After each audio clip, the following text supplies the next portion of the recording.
The first one that I want to talk about is Match Group, one that most people that are out there in the millennial dating scene are very familiar with. Yeah, this is a leading provider of online dating apps and products, and they have more than 40 in their portfolio.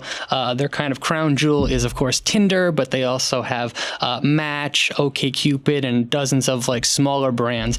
And the big benefit for this company is the network effect is super critical here, right? I mean, if you're dating, you naturally want to be on the site that has the most participants that can fit your specific needs and preferences. So being the top dog is a big deal here, and Match Group is definitely the top dog. The pre-digital parallel there would be, you wouldn't go to a bar that no one else was at if you're looking to meet people, right? With all these platforms that they have a critical mass, a lot of people in all of these various geographies that are looking to meet other people. That really strengthens the offering. It brings more people to the platform, and they've been immensely successful in either growing or acquiring all these businesses that kind of fall into the dating space. Yeah, completely. And I think you brought up a good word there, which is acquiring. This is a company that is very acquisitive. If they see kind of a niche coming up, they're very happy to go up there and make an offer because, again, they want to be the biggest. They want to have the most. And they clearly do. And when you look at their results,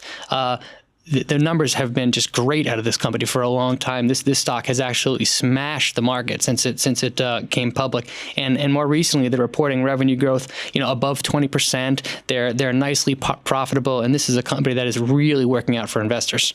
Yeah, and I think there was a hiccup there at one point where Facebook had said, we might get into this dating thing. There might be something interesting kind of going on there, and the market kind of took a deep breath, wondering what was going to happen with Match. They have since rallied, and I think a lot of the concerns broadly with Facebook having access to people's data and maybe not being so judicious in their privacy efforts have maybe made all of these design dating apps that are all under one specific umbrella much more appealing. I think the market has looked at all that and said, you know what, it doesn't seem like Facebook is as much of a competitor as maybe we thought they were. I mean, the key takeaway for me is don't bet against Tinder, right? Yeah. There's something special about that platform that millennials just love. And even though this company is big, is the top dog, there's reason to believe that there's still ample room for this company to grow. I mean, I think it's 50% of millennials currently do not use any sort of online dating product. And I don't know about you, I've been to numerous weddings amongst friends, and how did the couple meet? It's on dating. So it's becoming totally socially normal for couples to get together on dating platforms. And when you look at internationally, the numbers are even more stark. I think it's like 75% of international millennials have not used the dating program. So even though this company has come a long way, there's still plenty of opportunity here. Yeah, that's certainly been my experience. In my pre-girlfriend DC days where I was single, kind of getting to know the city a little bit, I found that they were a really great way to meet people, either as friends or, for dates and stuff like that. And I think a lot of people share that experience. I too have been at weddings where, like Tinder was the linchpin. That's what caused the relationship.